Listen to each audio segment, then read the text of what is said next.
Le note AND, elle est fausse dans le cas où les deux sont vrais. Et le note OR, elle est vraie dans le cas où les deux sont fausses. Donc, c'est les deux qui représentent tout seul un système complet du connecteur.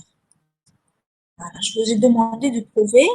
On a fait la preuve que la flèche en haut est un système complet du connecteur. Et je vous laisse prouver que la flèche en bas est aussi un système complet du connecteur. Maintenant, on passe à la normalisation. Pourquoi la normalisation? Pourquoi on pense à la normalisation? Parce que parfois, elle facilite la recherche, par exemple, de modèles ou de contre-modèles d'un ensemble de formules ou d'une formule toute seule. Très bien. Donc, avant de vous présenter la forme normale conjonctive, la forme normale disjonctive, c'est des choses déjà que vous connaissez. C'est la somme de produits, produit de somme. Vous avez l'habitude de noter somme de produits ou encore produit de somme. Vous déduisez à partir, par exemple, de la table de Carnot.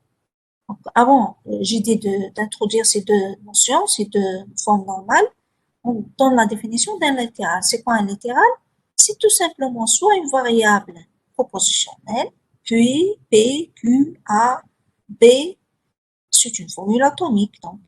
Ou encore, c'est la négation d'une variable proportionnelle. Non P, non Q, non A, non Q. Donc, c'est ce qu'on appelle un littéral. Le littéral associé à la variable A, on le note A tilde. Le A tilde. Ça veut dire quoi? Ça veut dire que c'est le littéral associé à la variable A, qui peut être soit le A, soit c'est le non A. D'accord? Tout dépend de ce qu'on a dans la formule. Si on a utilisé le A, ça veut dire le A tilde, il vaut le A. Si on a utilisé le non A, le A tilde, il vaut non A. D'accord? C'est tout. Donc, pour vous introduire par la suite, une clause, c'est quoi une clause? C'est une disjonction de l'hétéro. Ça veut dire c'est un ou d'un ensemble de l'hétéro. Donc, ça peut être P ou Q, ça peut être P ou non R, ça peut être non P ou Q. Donc, c'est une disjonction, c'est des ou entre un ensemble de l'hétéro. C'est ou, c'est des ou entre un ensemble de variables, de négation de variables ou un mélange. Variable et négation de variables. Maintenant, c'est quoi une forme normale disjonctive? Tout simplement, c'est une disjonction de conjonction. Donc, c'est la somme, forme normale disjonctive, c'est une disjonction de conjonction. On va voir par la suite des exemples où vous allez mieux comprendre cette notion, forme normale conjonctive ou disjonctive. Disjonction de conjonction, c'est la somme de produits. C'est quoi une forme normale conjonctive? Forme normale conjonctive, c'est la conjonction de disjonction. Donc, c'est un produit de somme. C'est quoi la somme? C'est des clauses. Donc, je peux l'appeler aussi, c'est une conjonction de clauses. Voilà, parce qu'une clause, c'est des disjonctions de l'hétéro. Ah, très bien. Donc, on va voir tout de suite des exemples. Qu'est-ce que représente une forme normale disjonctive? Un exemple de forme normale disjonctive, c'est une disjonction, c'est des ou entre un ensemble de et. Donc, c'est un ou entre un ensemble de et. Voilà. C'est un ou entre un ensemble de et. Cet ensemble de et, ça peut être combiner une conjonction de variables avec des négations de variables. Le A tout seul, ça peut être considéré en tant que forme normale disjonctive.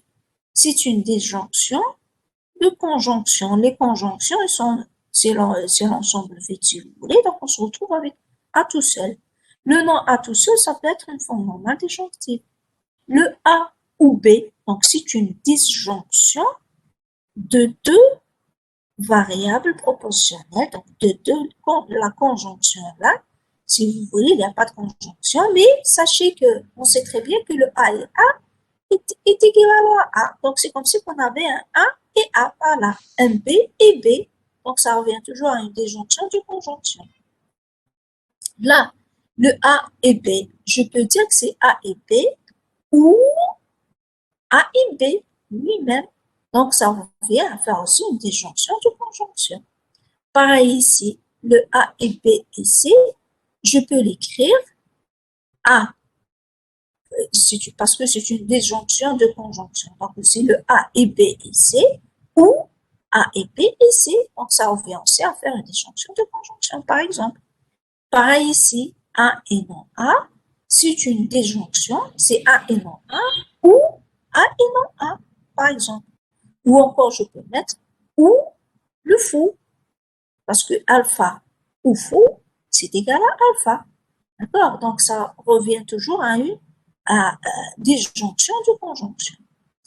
Des exemples de forme normale conjonctive, qui dit conjonctive, ça veut dire c'est une conjonction de disjonction. C'est un i entre un ensemble de ou. Voilà. Donc là, une conjonction de disjonction entre le nom A ou B, A ou non B. Une conjonction entre deux disjonctions.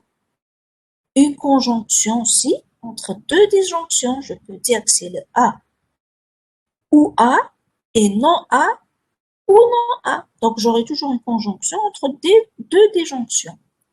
D'accord? Donc, c'est des choses que vous connaissez. C'est ça. Forme normale conjonctive, c'est le produit de somme. Forme normale disjonctive, c'est la somme de produits.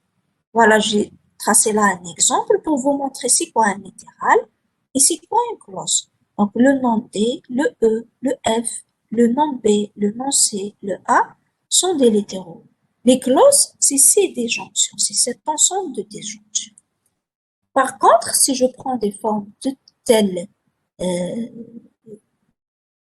que le A, la négation d'une conjonction, ça ne peut être ni une forme normale disjonctive, ni une forme normale conjonctive, parce que c'est pas une disjonction de conjonction, donc c'est pas une forme normale disjonctive, et c'est pas une conjonction de disjonction, donc c'est pas une forme normale conjonctive.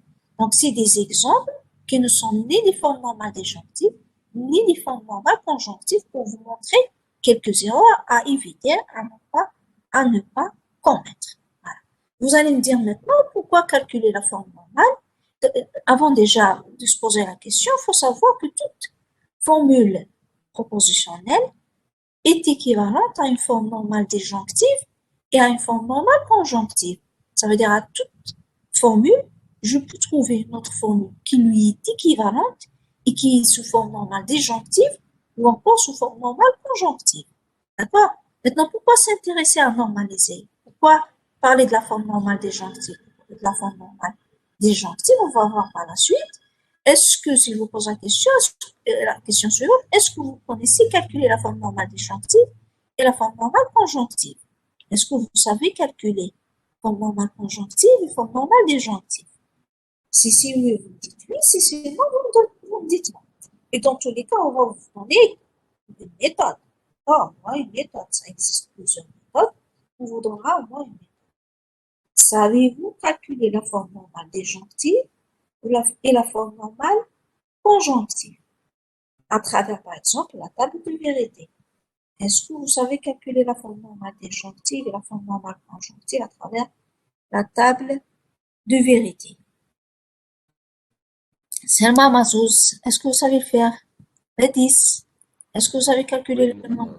Oui, très bien. Donc, très bien. Donc, la plupart des étudiants, je pense qu'on sait le faire, surtout à travers une table de vérité. Si par exemple, on s'intéresse à calculer la forme normale disjonctive ou conjonctive de la double flèche, de l'équivalence, il nous faut d'abord la table de vérité. Pour la forme normale disjonctive, on s'intéresse aux lignes pour lesquelles la formule est vraie. Pour la forme normale conjonctive, on s'intéresse aux lignes pour lesquelles la formule est fausse. Donc, vous voyez très bien, là c'est les phi et là c'est les psi.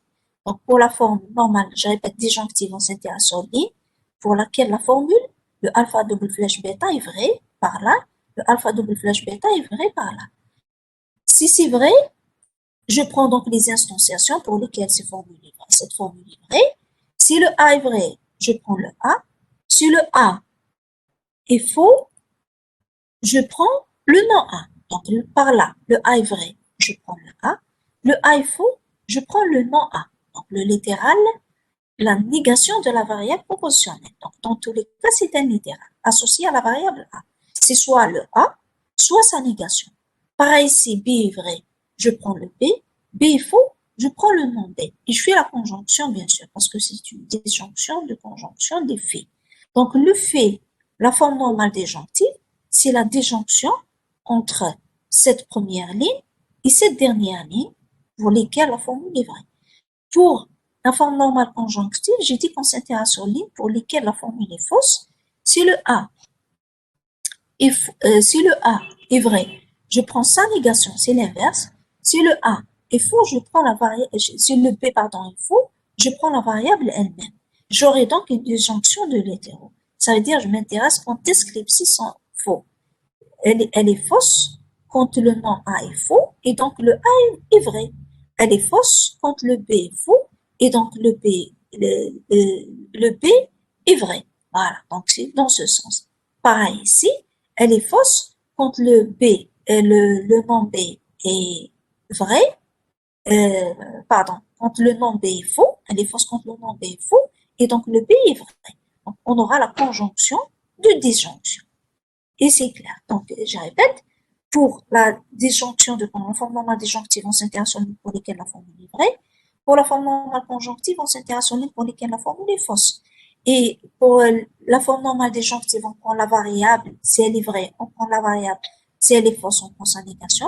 Pour la forme normale conjonctive, on prend la négation de la variable si elle est vraie, et on prend la variable si la variable est fausse. Je vous ai donc donné un algorithme, c'est ce qui a été demandé dans cet exercice, c'est de écrire un algorithme qui permet de calculer la forme normale conjonctive, forme normale disjonctive, mais là, en utilisant la table de vérité. Sachez que on peut le faire en utilisant,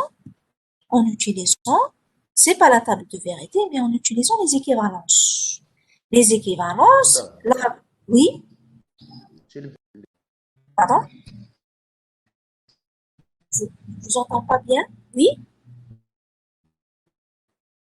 oui, il y a une question? N'hésitez pas à poser vos questions si vous avez des questions, mais là, je vous entends pas. D'accord? J'ai dit que ça existe une méthode. La méthode que je vous ai décrite, c'est à travers la table de vérité. Mais on peut le faire en utilisant les équivalences, la relation d'équivalence. Équivalent, équivalent, équivalent, jusqu'à arriver à une forme normale conjonctive ou encore une forme normale déjonctive. Et en utilisant les propriétés des connecteurs. Toutes les propriétés qu'on peut prouver par table de vérité ou que vous avez déjà prouvé en TD par exemple. D'accord? S'il n'y a pas de questions jusque-là, مدام oui, oui, oui, في oui, السلايد اللي فات علاش نون A et B ماشي فورم كونجونكتيف oui, je vais revenir en arrière. هذا Voilà. نون نون A et B علاش ماشي فورم Parce que كونجونكتيف c'est quoi une forme conjonctive? C'est une conjonction de disjonction. Ça veut dire c'est un i entre un ensemble de ou. Oui, non, là, le i entre un. Vous pouvez le مي réécrire. Vous مي pouvez هذه l'écrire, je sais. Je suis d'accord avec vous. Vous pouvez le réécrire. Mais cette forme-là, c'est pas une forme normale disjonctive. Je suis d'accord. داكور Et on a dit dans le théorème, toute formule alpha est logiquement équivalente à une forme normale disjonctive, une forme normale conjonctive. Je sais que vous pouvez le trouver. Tout à fait. Merci de me l'avoir appelé.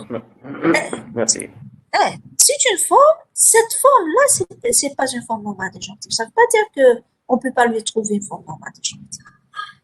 Vous voulez dire que je peux l'écrire sous forme non A ou non B. Et donc, ça sera une forme normale disjonctive en même temps conjonctive. C'est ce qu'on a vu dans les exemples précédents. C'est ça ce que vous voulez dire, jeune homme? وي مدام Très bien. Donc, la preuve, c'est le théorème qui suit juste après. À toute forme normale alpha, on peut lui trouver une forme normale disjonctive et conjonctive. D'accord? Mais cette forme, telle qu'elle est écrite, c'est pas une forme normale disjonctive, ni même une forme normale conjonctive. C'est-à-dire, il faut utiliser les équivalents sur la table de vérité pour trouver à la F2 ou à la F1. C'est bon? Maintenant, l'intérêt de tout ça, pourquoi parler de forme normale disjonctive, forme normale conjonctive? Parce que tout simplement, ça va nous permettre de trouver, voilà. Donc là, l'intérêt. L'intérêt, ça va nous permettre de trouver facilement ce qu'on a appelé le modèle et contre-modèle d'une formule. Si je reviens un petit peu en arrière, si je cherche par exemple un modèle de cette formule double flèche, ça veut dire je cherche un modèle pour cette première conjonction ou pour cette deuxième conjonction. Je répète, si je cherche un modèle, ça veut dire je cherche les instantiations pour lesquelles cette formule est vraie. Ça veut dire elle est satisfiable. Chercher un modèle d'une formule, c'est chercher les instantiations pour lesquelles la formule est satisfiable. Quand est-ce qu'elle est satisfiable? Quand est-ce qu'elle est vraie? C'est soit celle-là est vraie, soit celle-là est vraie. Donc, quand est-ce que le A et B est vrai? Si le A est vrai, B est vrai. Donc, je trouve tout de suite le modèle. Le premier modèle, c'est A égale à vrai, B égale à vrai. Deuxième modèle, non A et non B est vrai. Ça veut dire non A est égal à vrai, non B est égal à vrai. Ça veut dire A égale à faux et B égale à faux. Donc, c'est plus facile de trouver un modèle d'une formule écrite sous forme normale disjonctive. Pareil pour le contre-modèle. Si je cherche un contre-modèle, ça veut dire je cherche une instantiation qui rend fausse la formule. Ça veut dire je cherche une instantiation pour laquelle toute cette formule est fausse. Quand est-ce que cette formule, la forme normale conjonctive est fausse? C'est une conjonction. Quand toutes les composantes sont fausses. Ça veut dire quand le nom A ou B est faux et A ou non B est faux aussi. Mais quand est-ce que le A ou non B est faux? Quand le A est faux, non B est faux. Ça veut dire le A est faux et B est vrai. Donc vous voyez, c'est plus facile de trouver un modèle et un contre-modèle des formules écrites sous forme normale disjonctive et forme normale conjonctive. C'est la raison pour laquelle on cherche à normaliser. Et vous trouvez là tout de suite un exemple. Donc, normaliser, c'est dans un objectif de trouver le modèle, un exemple. Hein, j'ai juste donné un exemple, un modèle et contre-modèle d'une formule. Voilà, très bien. Ça veut dire prouver qu'une formule est satisfiable. Satisfiable pour toute instantiation et donc elle est valide. D'accord? Donc c'est pour étudier les caractéristiques d'une formule. C'est la raison pour laquelle on cherche à normaliser. D'accord? Il n'y a pas que ça parce que certains algorithmes qui nous permettent de parler de satisfiabilité, par exemple, de trouver facilement la satisfiabilité d'un ensemble de formules en appliquant ce qu'on appelle l'algorithme de réfutation, par exemple. L'algorithme de réfutation, ça me permet de trouver facilement ce qu'un ensemble est satisfiable et ça sera plus facilement applicable si la formule est en forme normale, disjonctive ou conjonctive. Il est plus facile d'appliquer l'algorithme sur ce type de formule. Voilà. Donc, si vous n'avez pas de questions à poser, on passe à la notion suivante. C'est ce qu'on appelle la conséquence logique. D'accord?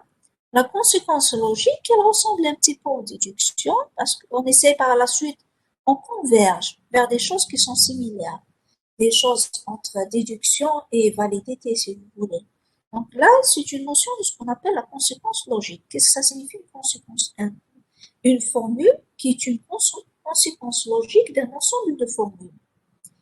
Une formule est dite conséquence logique d'un ensemble de formules si tout modèle de l'ensemble de formules est aussi un modèle de bêta. Ça veut dire tout ce qui rend vrai l'ensemble des formules. Un modèle, ça veut dire c'est des instantiations pour lesquelles l'ensemble des formules est satisfiable. Tout ce qui rend vrai cet ensemble de formules rend aussi vrai le bêta. C'est par exemple, je prends P et Q, la conséquence logique du P et Q, c'est P. Pardon, là, le P est en majuscule, hein, faites attention. Donc, je peux dire que le grand P, le P, est une conséquence logique du P et Q, parce qu'à chaque fois que P, Q sont vrais, ça veut dire satisfiables les deux, le P est aussi vrai. Pareil pour P, à chaque fois que P est vrai, le P est vrai. Ça veut dire le P par là est une conséquence logique du P par là. Si je prends P et Q, ou encore Q et P, c'est une conséquence logique du P et Q. Parce que si vous tracez la table de vérité de la conjonction, vous allez trouver qu'à chaque fois, dans toutes les lignes pour lesquelles P vrai et Q vrai, vous allez trouver aussi que P et Q est aussi vrai. Ça veut dire, je dis que P et Q, encore Q et P, est une conséquence logique de ces deux formules. Pareil pour Q, c'est aussi une conséquence logique. Si vous vérifiez les lignes pour lesquelles le P est vrai et l'application est vraie, vous allez trouver que la conséquence est vraie. Donc, je dirais que le Q est une conséquence logique de ces deux formules.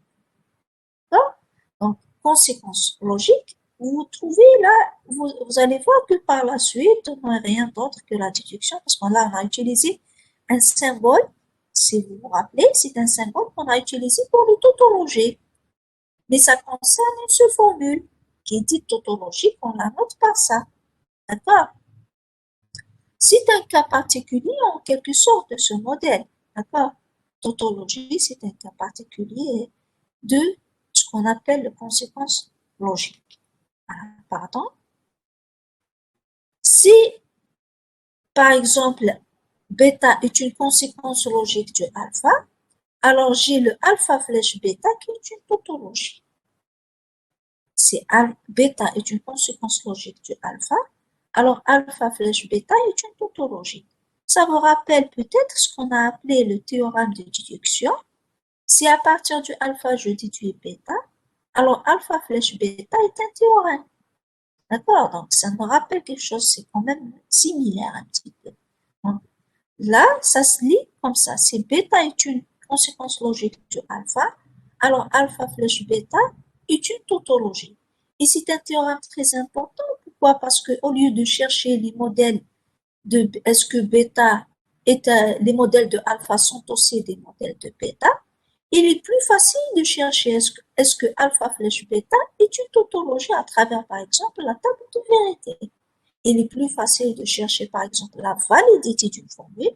Tautologie, ça veut dire valide. Est-ce que la formule est valide?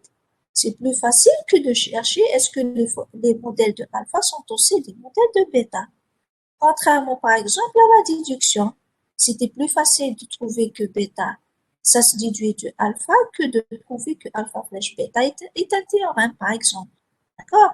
C'est la raison pour laquelle on essaie de trouver des équivalences entre cet ensemble de propriétés. C'est clair? Maintenant, si vous avez bien compris toutes ces notions, vous essayez de préparer, donc, en page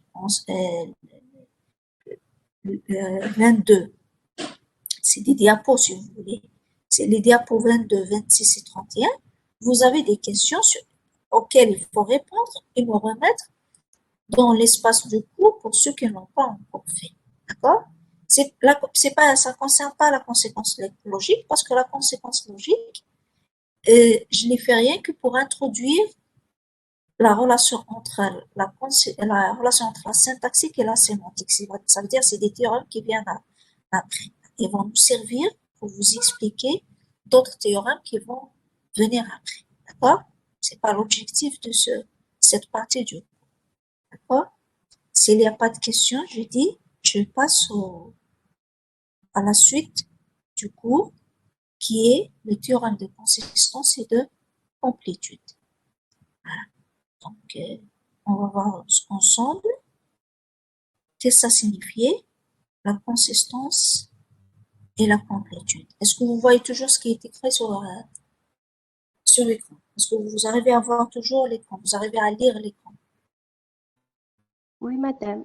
Très bien, merci, merci, merci. Très bien. Donc là, qu'est-ce que ça signifie établir une relation entre syntaxique et sémantique? Tout ce qu'on a vu en syntaxique, c'est les déductions. Déduction, en réalité, ça, vous allez voir par la suite, même en dehors de la logique, en métalogique, si vous avez l'habitude de prouver en maths, par exemple, vous utilisez flèche. Si j'ai un ensemble d'hypothèses, alors j'arrive à un ensemble de résultats. D'ailleurs, la flèche que vous utilisez, c'est plutôt celle-là. Ça, c'est ce qu'on appelle, c'est un symbole métalogique, en dehors de la logique. Parce qu'en logique, on est obligé d'introduire des symboles qui ont un sens, qui vont nous permettre de travailler. D'accord? Là, c'est pour faire des preuves en maths. Vous allez voir que faire une preuve en maths revient finalement à montrer la validité d'une formule. Si cette formule peut-être qui est difficile à trouver, mais c'est des théorèmes qui sont extraordinaires parce que tout raisonnement va être converge finalement vers une validité d'une formule. Ça veut dire avec une simple table de vérité, je peux prouver ce que je veux. Sauf que parfois, vu la complexité des propositions, on procède autrement. D'accord? Donc, je répète, trouver la relation entre syntaxique et sémantique. Tout ce qu'on a vu en syntaxique, c'est les déductions. Tout ce qu'on a vu en sémantique, c'est les tautologies, c'est la validité des formules. Très bien. Donc, un premier théorème, ce qu'on appelle le théorème de consistance, qui dit que le système formel de propositionnel est un système correct. On dit parfois dans la littérature, on parle de consistant, on parle d'adéquation aussi, il est correct. Qu'est-ce que ça signifie correct? Tout ce qui est prouvé est vrai. C'est une tautologie, ça veut dire vrai et valide. D'accord? Tout ce qu'on peut prouver est valide. C'est très important parce que on risque pas il est prouvé, ça veut dire il est vrai. D'accord? On risque pas de prouver ce qui n'est pas vrai. Donc, il est prouvé, ça veut dire il est vrai. C'est très intéressant comme théorème. Donc, dans le cas, par exemple, on n'a pas des prémices, le n est nul, une formule est un théorème, ça veut dire elle est nécessairement une tautologie. D'accord? Donc, on a un lien, une implication. Si c'est un théorème, alors c'est une tautologie.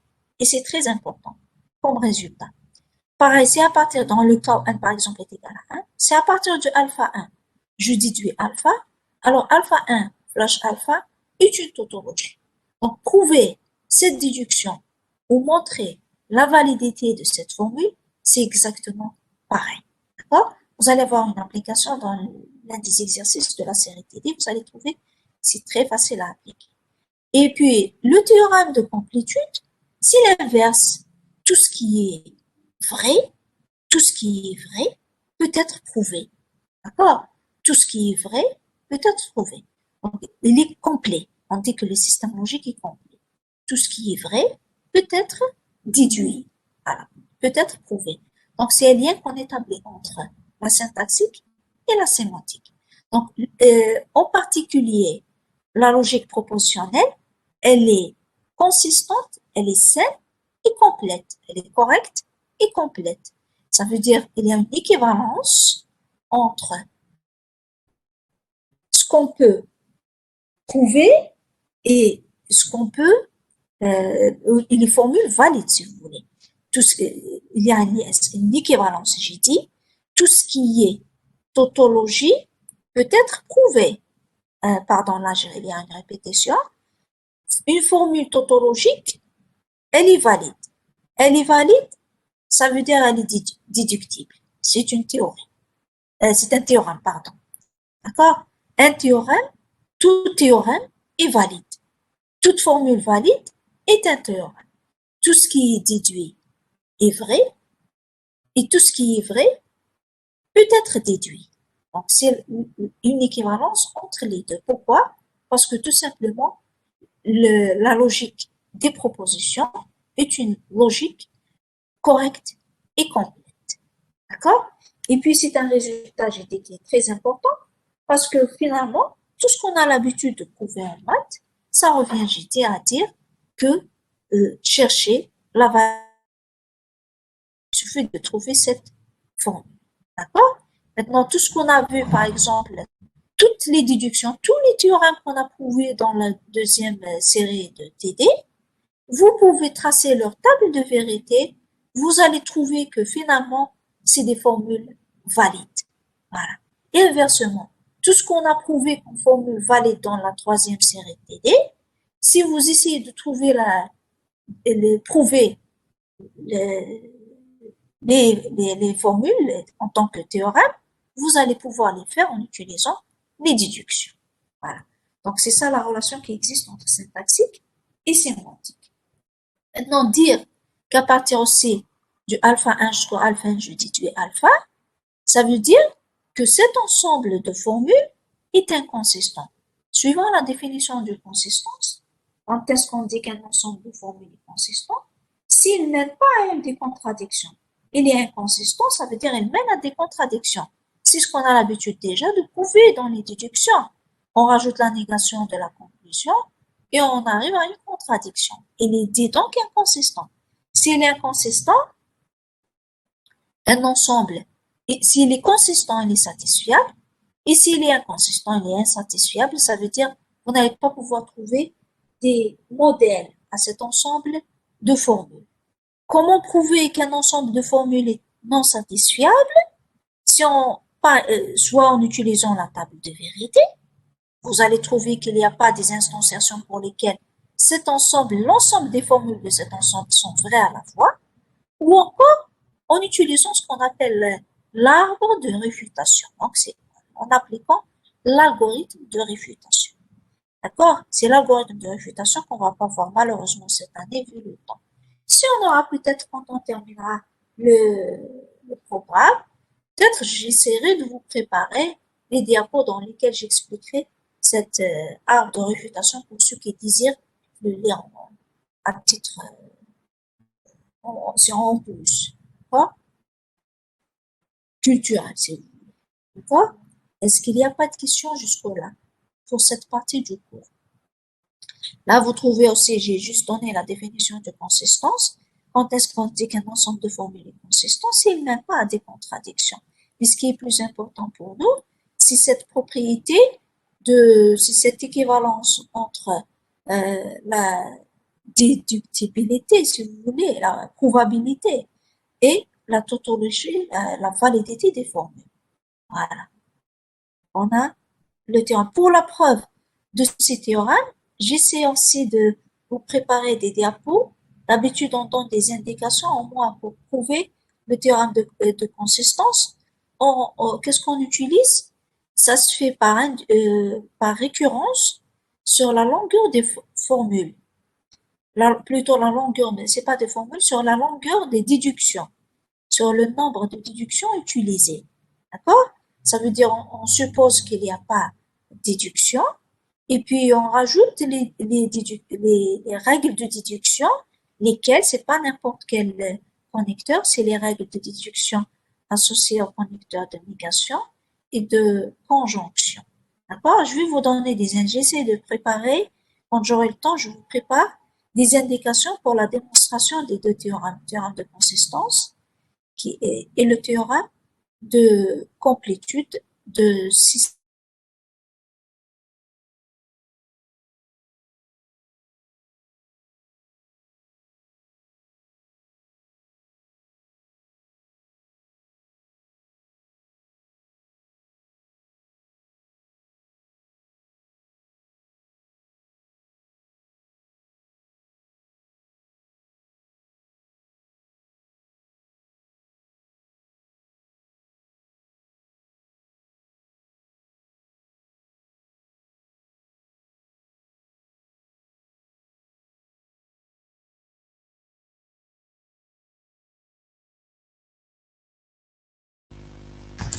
Madame, il n'y a pas de son. Je n'entends rien. Ouais. Vous n'entendez rien? Et maintenant, vous m'entendez? Oui, Vous madame. m'entendez maintenant? Oui, oui. Vous m'entendez? Très bien. Très bien, très bien. Il y a eu une coupure, je pense. Je pense qu'il y a eu une coupure. Là, Tarash, vous nous entendez? Lina, vous nous entendez? Oui, très bien. Merci. Il y a une petite coupure, je pense, de connexion. Vous arrivez à suivre toujours? Très bien. Donc, je vous ai posé la question suivante. Est-ce que vous avez fait l'exercice 4 dans la première question dont on doit utiliser une démonstration par récurrence? Démonstration par récurrence. Que le gamma étoile est équivalent à non gamma. Est-ce que vous avez fait vous êtes arrivé à quel exercice? Le 3. Le 3. Vous avez fait le 3. Oui. Vous avez fait TD cette semaine ou pas? Jeudi. Pardon? Pas encore. Jeudi. Vous n'avez pas fait encore cette semaine. Très bien. Donc, vous allez pouvoir terminer la série d'ici la semaine prochaine. Donc, je ne vais pas vous encombrer. On va s'arrêter là. S'il n'y a pas de questions, je vais arrêter tout de suite l'enregistrement. S'il n'y a pas de questions à poser, je ne vais pas vous encombrer. Essayez de préparer la série, c'est très important pour la suite. Je suis toujours en contact avec vos enseignants, donc vous pas se craindre. La semaine prochaine, Inch'Allah, on va commencer donc. Le deuxième chapitre, c'est la logique des prédicats. On va vous présenter la semaine prochaine, Inch'Allah, le langage de la logique des prédicats. Ça va être la première science, ça va être facile. De la même façon, on le fait de la même façon qu'on a fait pour les propositions. on vous présente le langage, c'est les symboles de langage, c'est le passage de langage parlé en langage des prédicats. Et puis, petit à petit, on ira vers les déductions et les interprétations des formes. D'accord? Donc, tout ce qui est sémantique, c'est interprétation. Tout ce qui est syntaxique, le raisonnement syntaxique, c'est les déductions, euh, c'est tout ce qu'on a prévu pour cette année. D'accord? S'il n'y a pas de questions à poser, Madame, je vous laisse. Oui? correction تاع l'exercice 2 تاع la série 2 تاع les déductions madame ما عندناش. Ben, comme c'est quel groupe, jeune homme? Groupe 3. C'est le groupe 3. Très bien. Il n'y a pas que vous qui aimez les maths, parce que même j'ai une autre section, on l'a pas fait exprès. Je vais vous expliquer tout de suite pourquoi. Parce que fait le ou, fait la flèche, fait certaines déductions qui sont un peu difficiles. Donc, on aurait aimé ne pas encombrer les étudiants. Commencer d'abord par tout ce qui concerne le nom et le et, d'accord? Et puis, on a introduit la flèche. Donc, c'était l'exercice 3. On a enchaîné avec l'exercice 3. Et puis, l'exercice 2, on l'a laissé à la fin. Donc, on a laissé le temps que les étudiants s'entraînent déjà avec la négation, le et la flèche, pas dans le fora. Le fora pour tout le monde. D'accord? On va vous le déposer dans l'espace où encore c'est les enseignants qui vont envoyer leur délégué. Il ne faut pas se craindre pour ça. D'accord? Merci madame, Il merci. n'y a pas de quoi, il n'y a pas de quoi, il n'y a pas de quoi. Il ne faut pas faire un souci parce que tout simplement, fait des déductions, on aurait aimé les faire le présentiel. Elles sont un peu, je dirais, compliquées. D'ailleurs, j'ai commencé aujourd'hui, j'ai reçu une réponse de la part d'une étudiante. J'ai oublié le nom. C'est une très bonne initiative. Elle a fait même, est-ce que c'est comme ça qu'on fait le corrigé? Elle a fait une proposition. Donc, c'est comme ça qu'on a voulu pousser les étudiants à ce qu'ils trouveront la solution. C'est encore mieux parce qu'avec ils comprennent facilement le corrigé qu'on leur envoie. C'est un langage à une réflexion. C'est une fois qu'on engage une réflexion sur un exercice, on va voir mieux les difficultés, on comprend mieux le corrigé. D'accord? Donc, on a laissé un peu de temps aux étudiants pour engager une certaine réflexion sur l'exercice. D'accord?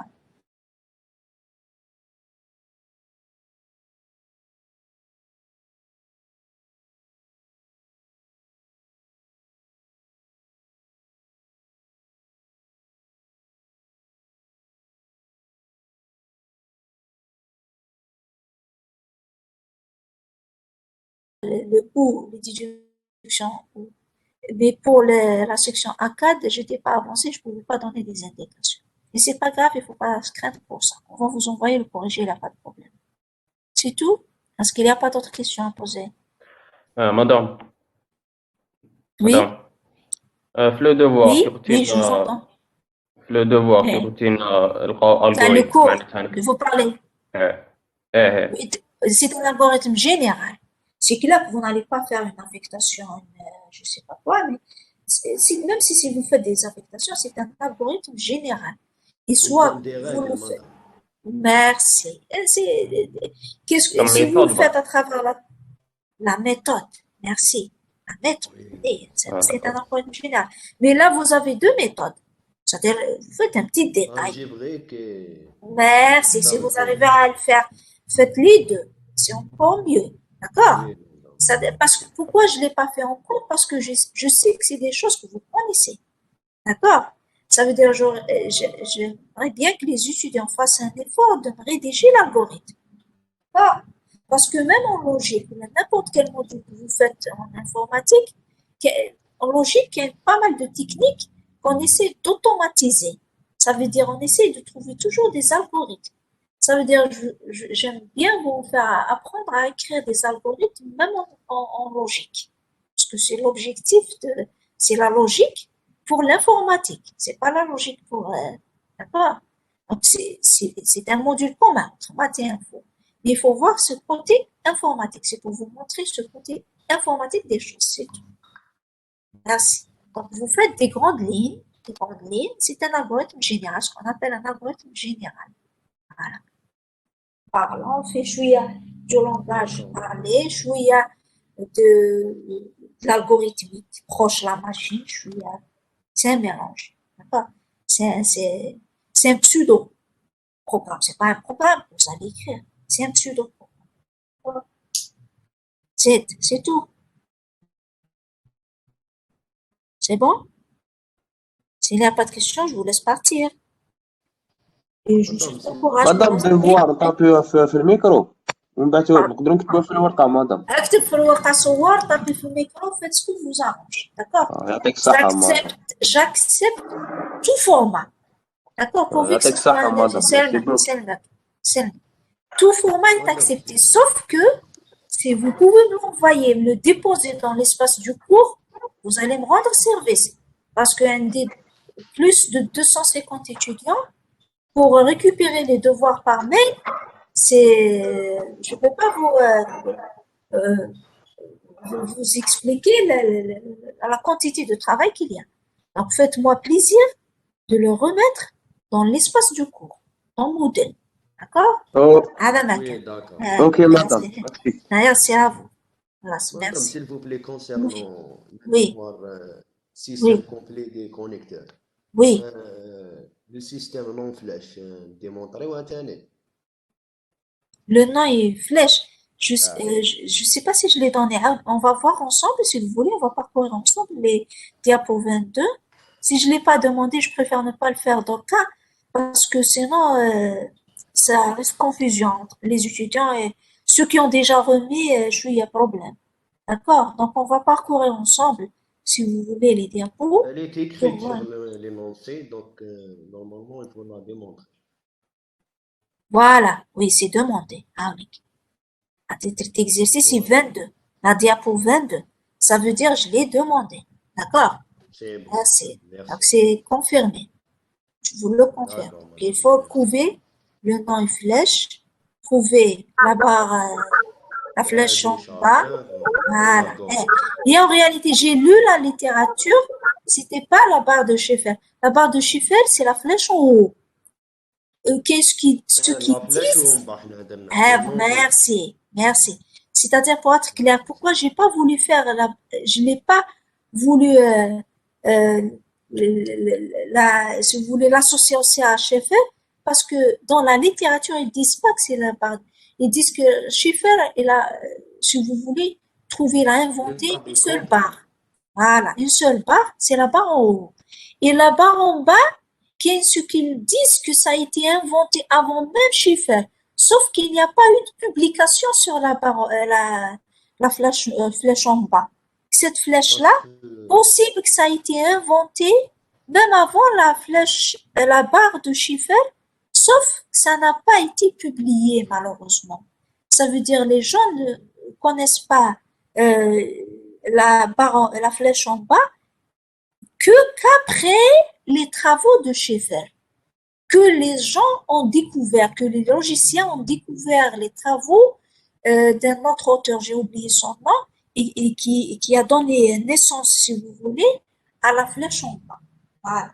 C'est la raison pour laquelle je ne voulais pas l'associer aussi à cet auteur, qui est Schaeffer. George, je pense, Schaeffer. Voilà. Merci, madame. Je vous en prie. Donc, pour ne pas... madame. Voilà, Madame. merci. Oui, madame. oui, oui, je vous entends. باش نديمونطرو باللي ensemble des connecteurs هي système complet. Complet de connecteurs, oui. Donc Eh, là, لازم on revient à la نقول définition.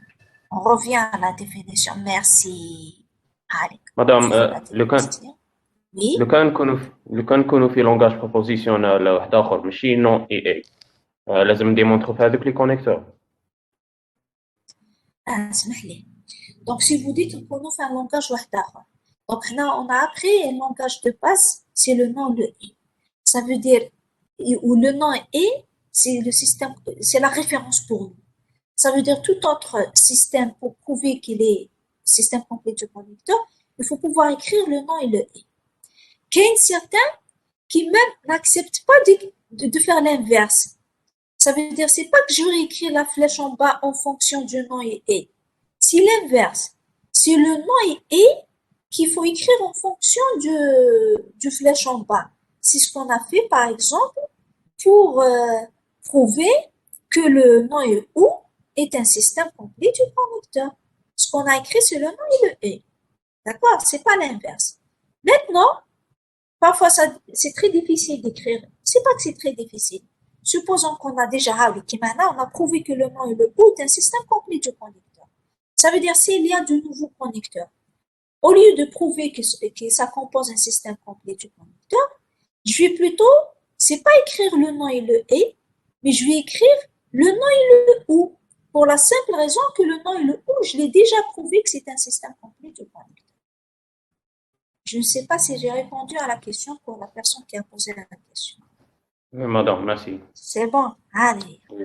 Donc, ça doit pour être conforme à la définition, c'est plutôt le nom et le et qu'on doit écrire en fonction de ce nouveau système. D'accord? Allez. Donc, c'est pour respecter la Madame, définition. Oui, madame, le devoir, tu vas le corriger. le devoir, vous voulez dire, est-ce que je vais vous envoyer la solution? Oui, ou là, te corriger en cours, ou là. Ce que j'ai fait pour les devoirs, parce que on ne va pas pouvoir avoir de temps pour le corriger. Ce que je fais parfois, je collecte les erreurs, d'accord? Dès les erreurs, donc, et je vous donne des présentations, c'est des diapos. À la fin, ce qui est correct. Voilà. Donc, et je vous envoie, je vous le mets dans l'espace du cours. Je vous dis, ah, les cas des étudiants, je commente, ça veut dire, je fais des commentaires. Même si je ne traite pas dans une science ou OPEX, mais j'essaierai de collecter les erreurs et je vais vous le présenter dans l'espace du cours. Voilà. Je pense que ça sera suffisant pour l'expliquer aux étudiants. C'est pas prendre toute une science d'expliquer la solution, je pense pas que ça vaut le coup. Si vous voyez pas l'inverse. D'accord, madame. مدام معليش لو كان ما نبعثوش mercredi. Oui, je vais prolonger le délai. Je vais D'accord, prolonger merci. le délai. Je vais prolonger le délai. Merci de m'avoir rappelé. Je vais prolonger le délai. Tout à fait. D'accord? Parce que fait les algorithmes, c'est les algorithmes qui peuvent prendre du temps. Je préfère que vous m'envoyez avec les algorithmes. Qu'il y ait certains collègues qui n'ont pas envoyé, qui ont envoyé que les deux premières questions, je préfère avoir le tout pour ne pas avoir de fichiers ou là, plus d'un fichier par étudiant. Voilà. C'est tout. C'est bon? Est-ce qu'il n'y a pas d'autres remarques, d'autres questions, la semaine prochaine, Inch'Allah, on commencera le nouveau chapitre. Essayez de préparer toujours les séries TD, même si ce n'a pas été demandé par vos enseignants. C'est très important parce que c'est là où vous allez apprendre. C'est le seul moyen d'interaction entre enseignants et étudiants qui nous reste. On n'a pas le tableau, vous n'avez pas les enseignants devant vous, qui fait les enseignants pour vous voir, c'est à travers ces devoirs-là. Mais personnellement, je demande les devoirs pour voir les étudiants. Si je vois un devoir, ça veut dire j'ai vu l'étudiant devant moi. Voilà. Merci à vous. Merci à tous. Merci à toutes Merci, et à madame. tous. Bonjour. Merci à vous. Bonjour. Merci, madame. Merci. Merci. Merci. Merci, Samia. Lamia. Doudou. Boutelja. Merci.